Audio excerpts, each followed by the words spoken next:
shirjara ay qabteen koxdii hore ee ciidanka asluubta gobolka awdal ayaa waxa ay sheegeen taliska ciidanka gobolka awdal iyo taliyaha guud ee ciidanka asluubta Soomaaliland aanay ka yeelin sidii looga baahnaa in laga yeelo kooxda ciidanka asluubta ee gobolka awdal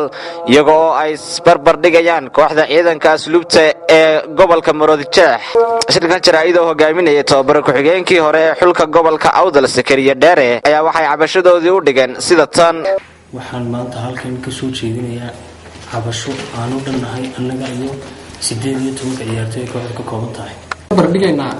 kooxda kubadda cagta ciidanka asluubta gobolka awdal ka jirta iyo kooxda kubadda ciidanka cagta asluubta ka jirta gobolka Nuuradiin ee Hargeysa kooxda kubadda cagtu marka la cidii ciyaar macnaheedu garanaysa marka koobku uu socdo ay laga qabto Hargeysa iska daa inay koob ku soo tartamaan kaalinta shanaadna ma soo galaan marka koobku socdo haddana taas waxay ku helaan mishahar iyo gunadoodii iyo wixii ciyaartooyada ay qaataan oo dhan bay qaataan qol kasta oo Soomaaliland ka mid ah oo ka jiraan kooxaha asluubta kooxda boodir gaashaan qol kasta oo ka jirta dhibaatada gobolkan haysta waxay tahay ma jirtaba koox horta ay xukuumaddu ay si rasmi u qaadato meel dhaweyto waxa dhacay inaan taliyaha is aragnay xabsiga Sanyare dabadeed uu arin u sheegay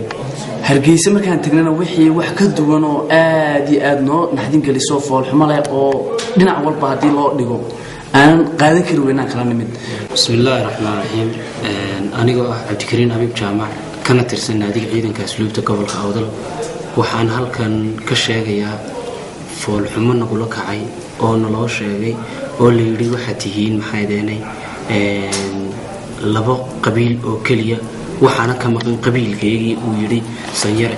anaguna halka kama nufileen maadaama marka ay noo bislaatay maxay deenay 4 sano waxaan sugaynay in lagu la kaco la yiraahdo laba qabiil baatina qabiilkeyga waa ka maqan meesha ku kala dareera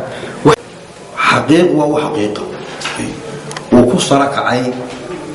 taliyaha xabsiga gobolkan awdal haystay سعيد وحاولوا فليي إن بدن عن وليد كنت شمي قارنا لديس هدفكم ما هين حكومة قارنا شقة أبور باوس تميننا قارنا وعن كطورينا